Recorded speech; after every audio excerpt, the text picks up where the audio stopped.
The long wait for Euro 2020 is finally over. In the build-up to the big kickoff, we are doing something special.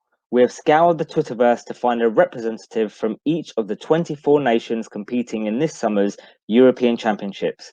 We will be recording a preview with each representative who will be sharing views on their nation's hopes and expectations throughout the tournament, and most importantly, the fantasy assets we should be looking out for. Welcome to Euro 2020 Happy Hour.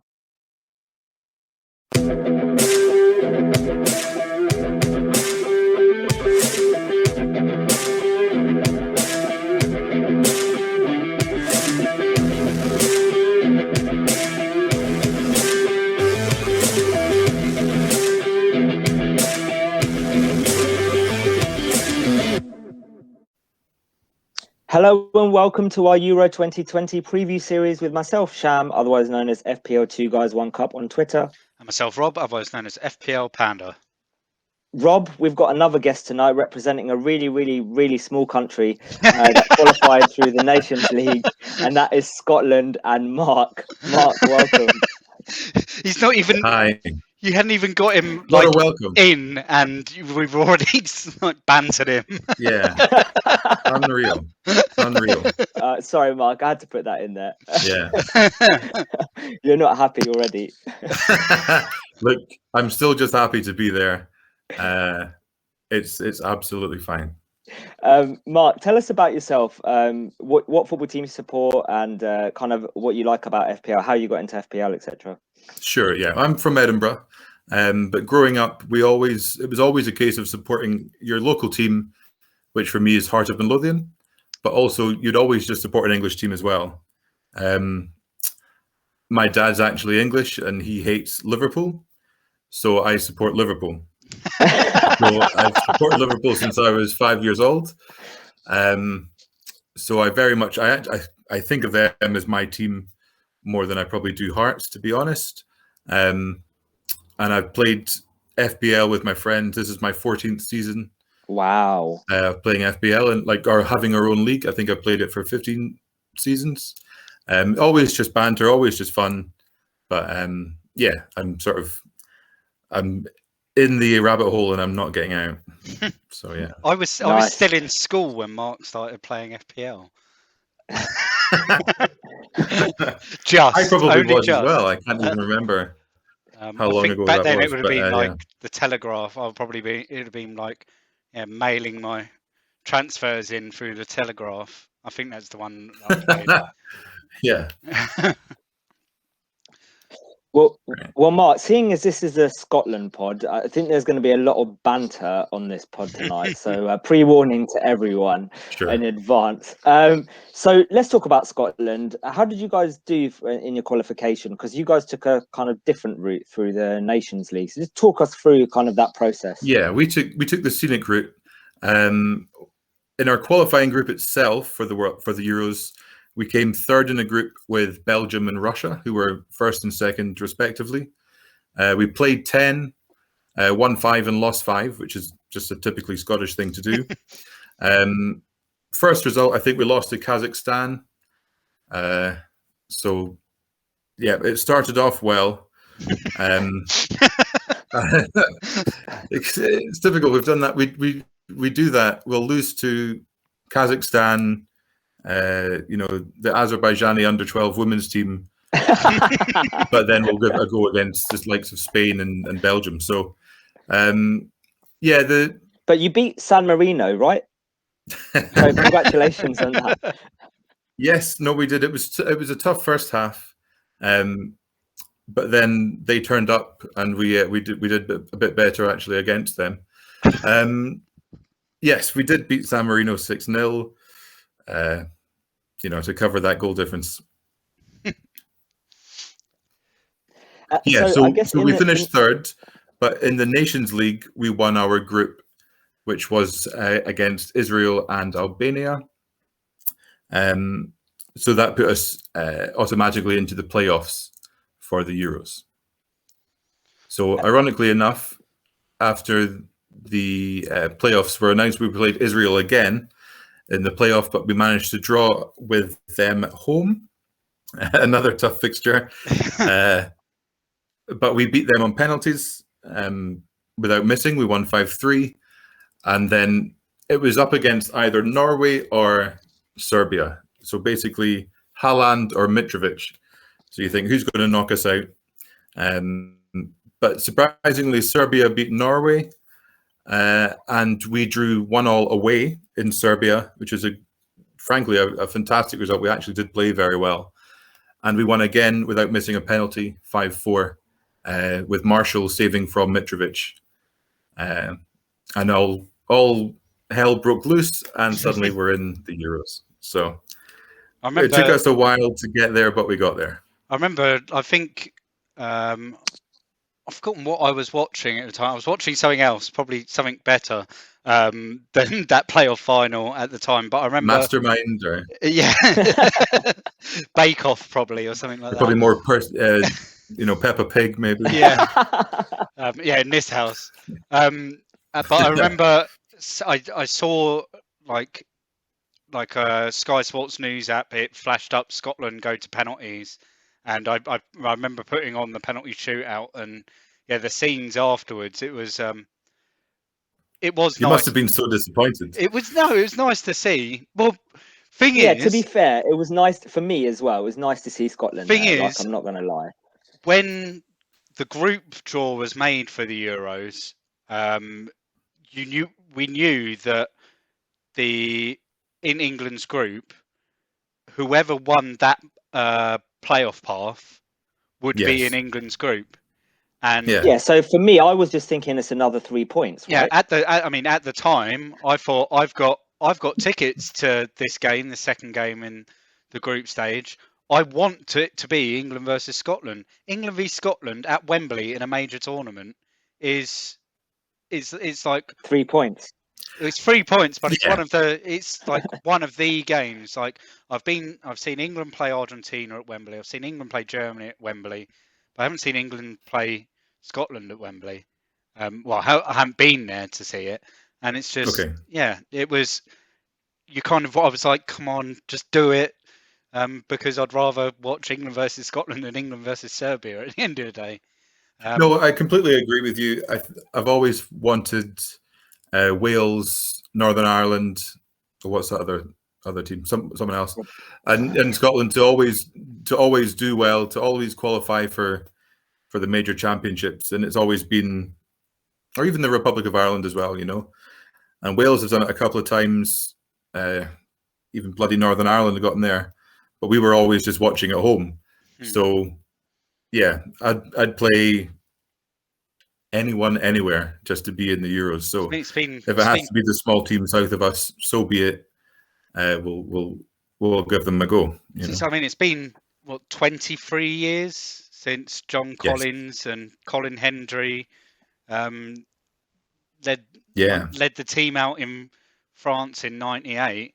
So first game of the World Cup, Brazil v Scotland. Yeah, I remember it well, and it's been a long time since Scotland sort of made their way into a major tournament. Especially, I think over the years, there's probably been 2 or 3, maybe 4 like near misses where you've lost in playoffs and stuff. England beat you in a playoff. We beat the Netherlands. Sorry, the Netherlands beat us over 2 legs for playoffs, and then also England as well.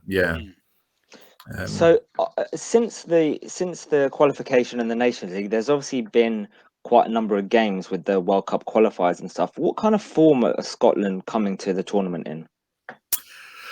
We're coming into it with a mixed bag, really. Clark has always liked to try and keep the same squad to an extent. He doesn't like too many changes if he can help it. So I would say that there's a good nucleus of the team, but the form is typical of us in as far as there's, any score is possible in any game, other than we won't be attacking. It won't be free-flowing football. It's going to be, Steve Clark when he was a Chelsea coach, or when he was at Fulham. It's very regulated. Even at Kilmarnock, where he did a great job, it all comes from good defensive play. Okay. And what would you say the strengths and weaknesses of this Scottish side are? I think our midfield is definitely our strongest suit. You know, we've got some guys who are in the Premier League. McTominay at Man United, you know, playing most weeks. McGinn, Scottish Iniesta. That's who he is. Scottish. Oh, Nick Iniesta, yeah. McGinn at Aston Villa is very good. Fraser, when he's fit, whether he was at Bournemouth or at Newcastle, has done well. A couple of lads in the Celtic team, Ryan Christie, James Forrest. You know, they've played in Europe as well, so there's experience there even when they're young. So for me, even though I would say our two best players are in the same position at left back, I think our squad is strongest in general in midfield. Yeah, so let's talk about the players in Scotland and in a bit of detail. So who, not fantasy related, but in general, Sure. who are kind of the heartbeat for that side, the main players that you rely on from, I guess, in real life football? In real life, well, you always look at your captain. You always want your captain to do well and sort of spur on the team. I think since Robertson's taken the armband, he's played very differently than he was when he first joined the squad. For me, he's too defensive in a Scotland jersey. I think he must be great in the changing room, you know, Champions League winner, Premier League winner, but not the full force that he can be on an international level. But it helps him that he's got Tierney there as well. You know, both of them working together. The overlap, I think, is going to be. I was going to say, how do they both strong. fit in that side? Because they're both left backs, right? Yeah, both naturally left backs. Tierney has played as a right back for us a couple of times, but I think we're more likely going to play a 3-5-2 with Tierney on Robertson. The left of the three. Would it be Tierney on the left Yes. of the three? It probably is, but very much with the thought of coming forward with the ball and going up that wing with Robertson very much, you know, together. I think you'll probably find that if that happens, McTominay will move back to sort of cover that from defensive midfield. So that's how that should pan out. But you know, there's lots of variables. And so, what would you say the weaknesses are of that Scottish side then? So you said the midfield was quite strong, but if we're looking at a weakness, I think it's attacking. You know, whichever striker we have on the pitch, none of them have scored more than 2 goals for Scotland.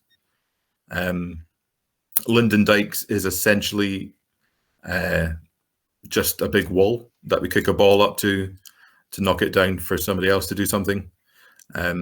Unfortunately, I think he will start, but Shea Adams has just come into the squad. Thankfully, he's already broken his duck, and I think he's our best striker that's in the squad. But it's still quite new to him. How we'll react being in a major tournament for the first time and things like that will be tough for him. But yeah, striking wise is our weakest point. I would say.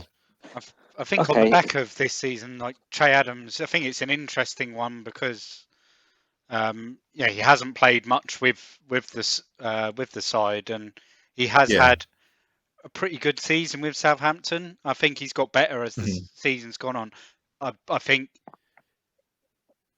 with like better service, or not service, I think like if Southampton had some better form on like this half of the season and since the turn of the year, he might have like tallied up a few more goals as well. I think it's just been Southampton as a whole have been disappointing this end of the season. They're almost Scotland on club level, aren't they? They're sort of they can lose 9-0 to Leicester, and then they can go on a run and and go unbeaten for 4 months. So yeah, it's interesting that Stuart Armstrong is a Scotland midfielder playing at Southampton as well. You hope that they can maybe take some sort of club form onto the international pitch as well, because Armstrong's a decent midfielder for us too. So yeah, it depends on the system we play. My concern is that Adams will be coming on with 20 minutes to go, because all we've done is lump it up to Lyndon Dykes, who's done nothing with it. What do you think your system will be, and who do you think your kind of starters will be then? I think it's going to look like a 4-5-1 that can very easily become a 3-5-2 with that sort of movement that I was mentioning earlier on. I think Clark will be fairly negative. The first game is the most important game for us because it's the one that there's a chance, we can get 3 points. We're at home.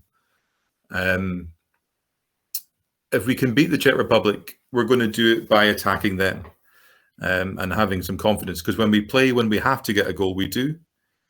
The problem that we have is Clark is, I think, naturally is a counter-attacking manager, and I don't think that best suits us.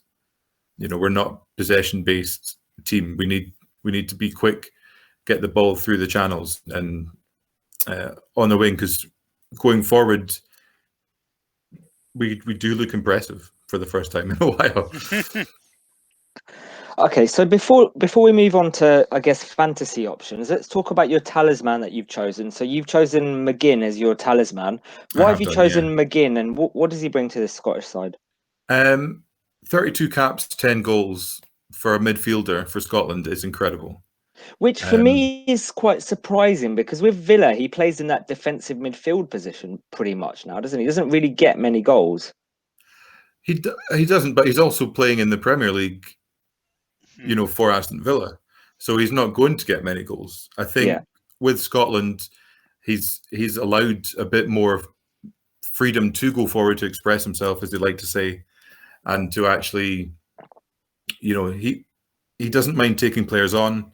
He'll go through the middle. He'll chase the ball. He'll do whatever you need him to. And he's just been in the right place at the right time. Like I say, 10 goals.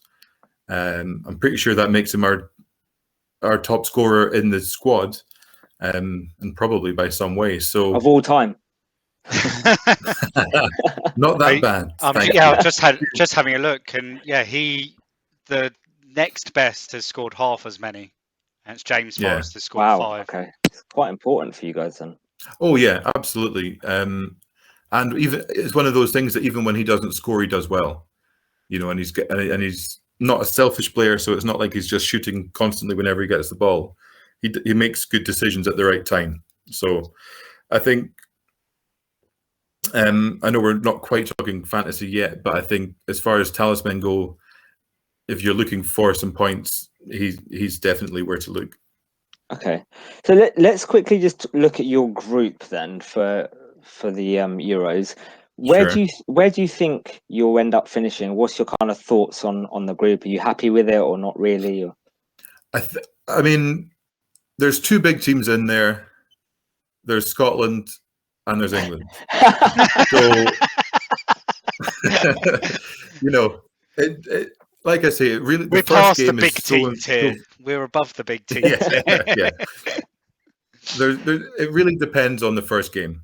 If we win that 2-0, then we can go into the game against England. It's almost a free shot. Yeah. Regardless of what the score is. I mean, if Croatia happened to beat you in the first game, there's obviously a lot more on that game. But we have to focus on ourselves. If we can beat the Czech Republic, try our best. Obviously, the England squad is very strong. We all know what they're capable of. They're favourites in the bookies to win the whole thing. So if we're playing against Croatia, to be honest with you, sorry, I think it's mad that we're favourites to win. Well, of course it is. Yeah, you'll only be top. I think if we favourite in British bookmakers. Yeah, if we went to another bookmaker, like if we went to say someone neutral, like an American bookmaker, it would probably be France by quite a way. But because France or Belgium, I think. Because we're in the UK, it's always going to be England, because everyone will be putting on a tenner on England because that's what they do. Exactly. They've done it for their whole lives. I mean, we've everywhere. We've seen time and time again, like England will be really short priced. And I think I was having this discussion with someone that said, I'm thinking of whacking some money on England at like 5-1. I was like, how much are you thinking of whacking it on? Give it to me. I'll go to the pub and I'll drink it. It's better off spent Is that that way. to beat Scotland? That was to win the whole thing. Whether they, I mean, I think Yeah. that game, for me as an England fan, I think the Scotland game could be our most tricky, because I think that's because of the rivalry, and Yeah. it's more of a special game as well. Oh, for sure. It's Like definitely on paper, Croatia should bigger be the than football, hardest, isn't but it? on in actual fact, I think it is the Scotland game that's the toughest one. And like we know that that middle game, in these major competitions, the middle game can be like the pivotal one, because it's the one that either gives you the third game off, or it puts a lot of pressure on Yeah, that third game. So you get the middle game absolutely. is always a really important one for everyone. Yeah. I think what is interesting is the fact that some of the third teams will go through into the knockout stage, because then you're always thinking, well, don't go and try and get a consolation goal in case you let in another one. Or are you thinking, try and get one if you're losing 4-0 and end up losing 4-2 and you can get through the group.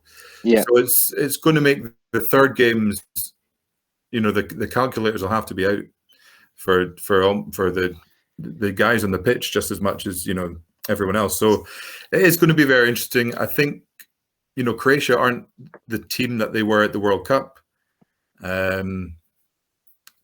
which gives us hope. I think England can go far, so I certainly see them as winning the group. Certainly for no other reason than your home games. That does make things easier. Czech Republic, I must admit, I used to live there. I used to live there for about 6 years. I've watched their national team. I'm not a big fan of it. There's a couple of players at West Ham that do well, Souček and the right back. Irons. I'm a West Ham fan, if you hadn't noticed. Okay. I've been looking forward to Europa League group stage. I am very much so. Very much so. Right, let's talk fantasy now, Mark. Okay. So, two questions before we look at any players. The first question is, are there any players in the Scottish side that appear to be out of position based on their fantasy, I guess, position that has been acquired to them? Sure. What I will say first of all is on the app for this particular version of Fantasy Euros, they've got Stephen Fletcher up front as a striker. Now he at one point had 13% possession, ownership. I should say. It's gone down to 6%, but he's not going to be there. So if you're one of that 6%, get rid. He's obviously got an extended family or something, and they've just thought, oh look, he's in. We'll just put him in. But as far as that goes, not really. James Forrest can sort of cut inside and play. He's very much an attacking winger. So you look at him as being very much an attacking asset, but he is classed as a midfielder. But no, as a rule, I think everyone's where they should be.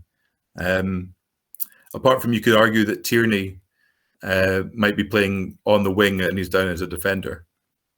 But I guess, do we have to see how the friendlies go and see what position he plays in the friendlies, and that will determine it? I think with those two, Clark's probably got it sorted already, and it's only a question of perhaps it's 3 at the back or it's 4 at the back, as opposed to where they'll play. So I think we'll know what he's doing with those two. But of the two, Tierney's going to be the one going further forward than Robertson. Okay. And I guess the second question is, are there any players here that you think are just ridiculous value in terms of, like, you think their pricing is wrong? I mean, I think it's fairly well thought out. I mean, it's Scotland. We're not expected to go far. So I think 7.5 for McGinn. He's the only player above 7. It's pushing it. But other than that, I think I do think it's probably fairly quick well done. note for those that are watching on YouTube. I've just noticed that Ryan Fraser hasn't got a price. I must have forgotten to do it when I put the graphic in. He should be 6.5. 6.5, isn't he? Yeah. I just noticed. I just saw this big blank spot next to him. I think he's free.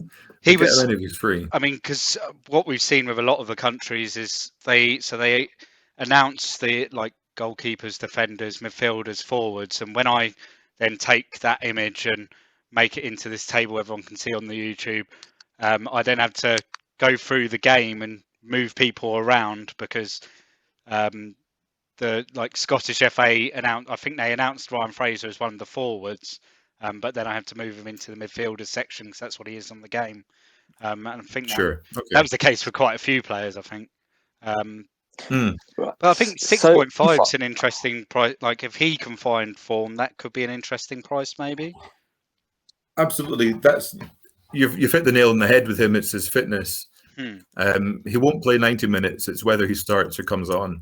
But if he does come on, I think he could make a difference. But that applies to James Forrest as well.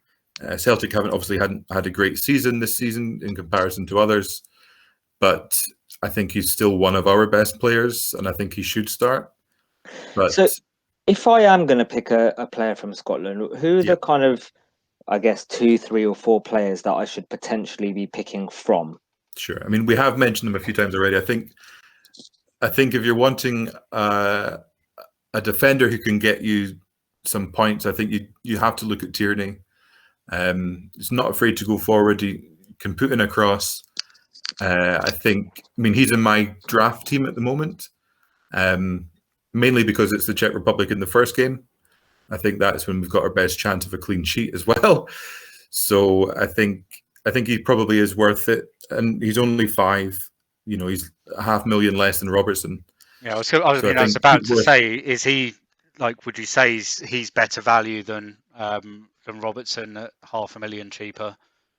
I think if you're looking at your team and you're struggling to make it under 100, and that's going to be the difference, I think it's definitely worth playing Tierney at 5. Because as I was saying earlier, Robertson, he scored one wonder goal against Cyprus for us, but otherwise I think he is more defensively minded, although he may well be on corners. But for me, you'd go Tierney at 5. Yeah. And then looking further up the pitch, as hopefully we'll get the ball up there eventually, I think McGinn has to be on your mind. I think he's in my team for the first game again. I think we can win that game, and I think we'll need him to play well if we do. Do you think that's bias? And the reason why I asked that, because you did say 7.5 is probably not great value, or is kind of pushing it. So do you think that I should, for example, be looking at McGinn, or do you think that's your kind of Scottish bias? Because, and I understand it. We've spoken to quite a lot of people, obviously from the nations. I think we've done 10 so far, and pretty much all of them, apart from one, has said, I'm going to be picking at least 2 or 3 from my nation, even though you shouldn't, for example. Sure. I'm too pragmatic for that. So I wouldn't, if I didn't think they could do anything, they're not getting in the team. Okay. So, McGinn's in there because I think he can score points against the Czech Republic. Okay. So I think with the way that the substitution works for this format as well, if he doesn't have a good game, he's cheap enough that you don't feel bad that you can shove him on your bench and someone else might score better than him. Yeah. So I think 7.5 is fair, just based on his record. He's done very well. So I think other than him, I like Shea Adams. Unfortunately, I think he'll probably come off the bench, but he can still do something when he does. So I think he's 6.5. I think that's fair. I think that's a decent price. There's a couple of wild cards as far as we've got 3 guys who are not capped who are in the team. Gilmore at Chelsea is very interesting. He's like the headline. He was like the headline call up, wasn't he? Yeah, in some respects. I think if he does well in the friendlies, Clark will think, okay, you're in, and he can tear it up. So he's 5 million. It's a good price for what he's capable of.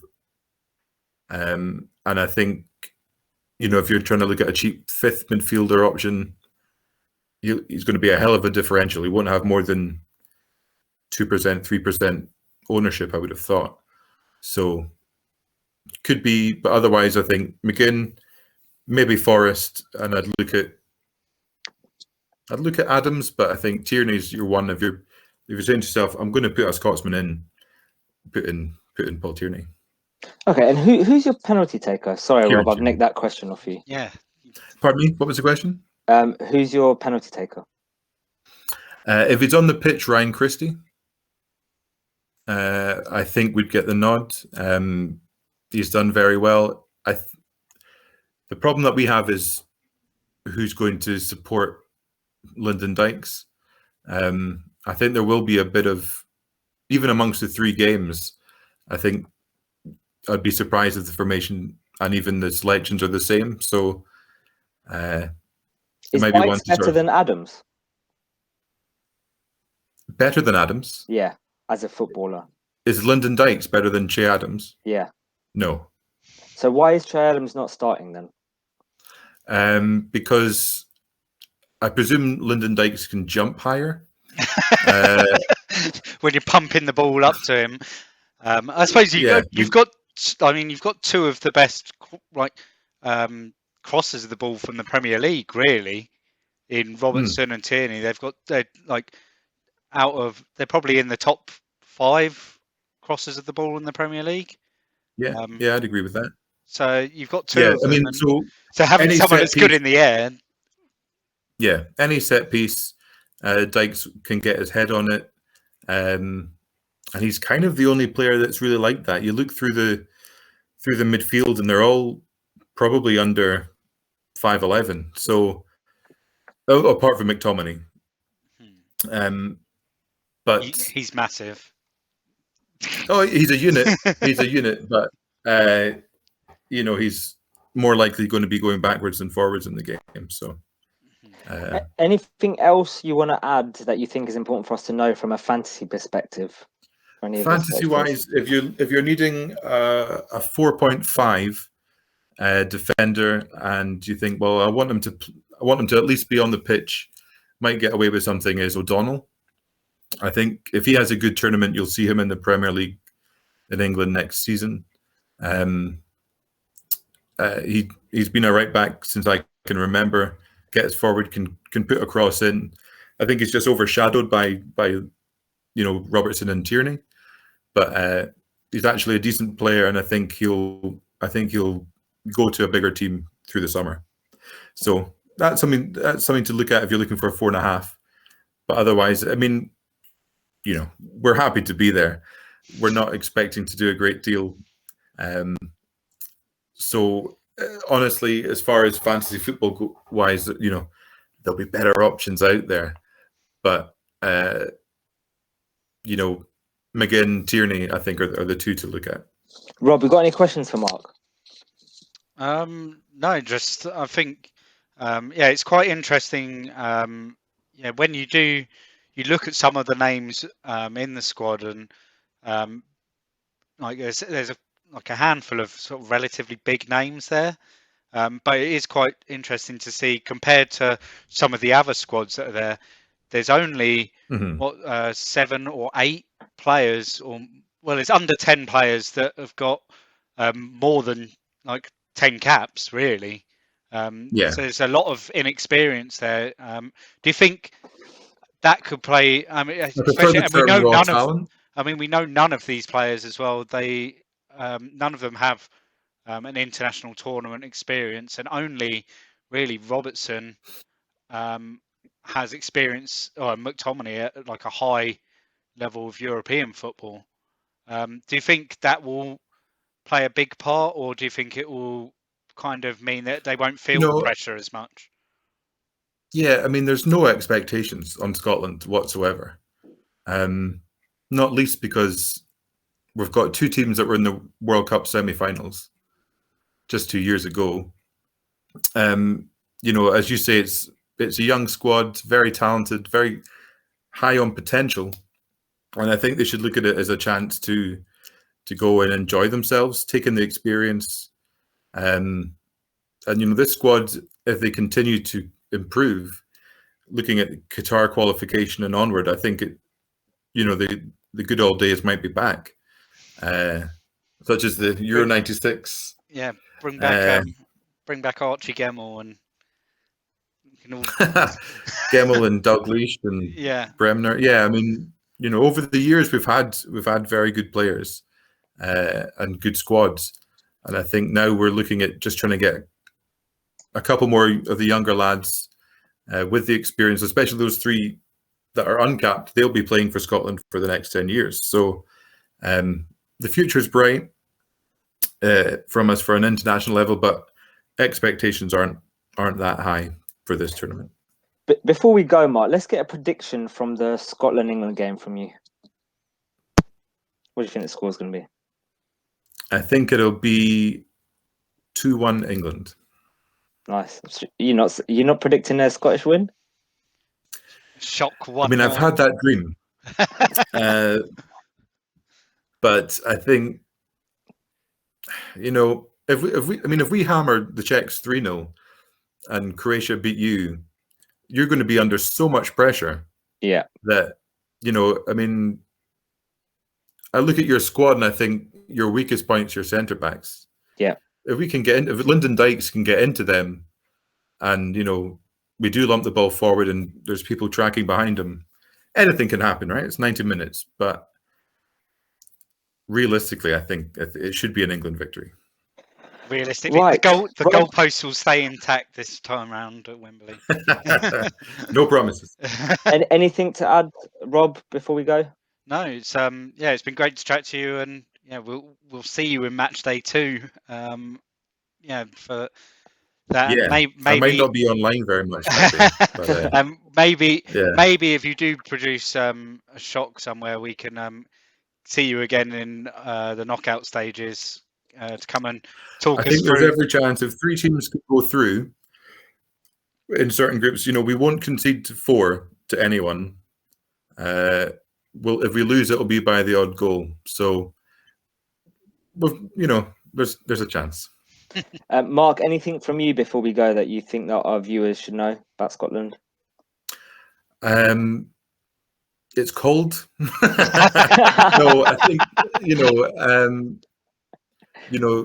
if you're in a pub anywhere in Europe and you see some Scottish fans, feel free to say hello. We are the Tartan Army. It's the whole nation's a Tartan Army. We're so happy to be in that tournament. Say hi to us. It's all about coming together safely, and if we're able to do that, then you'll have a great time if you bump into some Scottish fans. So just wish us luck. We'll need it, but we'll win, lose or draw, we'll be smiling. So. Nice. Thanks, Mark. I've had a great time on this pod tonight, and us and the viewers, I'm sure, will really appreciate you coming on and talking to us. Well, thank you for Scotland, inviting me, guys. I appreciate it. Right. To the listeners and the viewers, thanks for tuning in. Please like and subscribe on our YouTube channel, and look out for our next installment. Have a good day. Bye-bye. Thanks, guys. Cheers.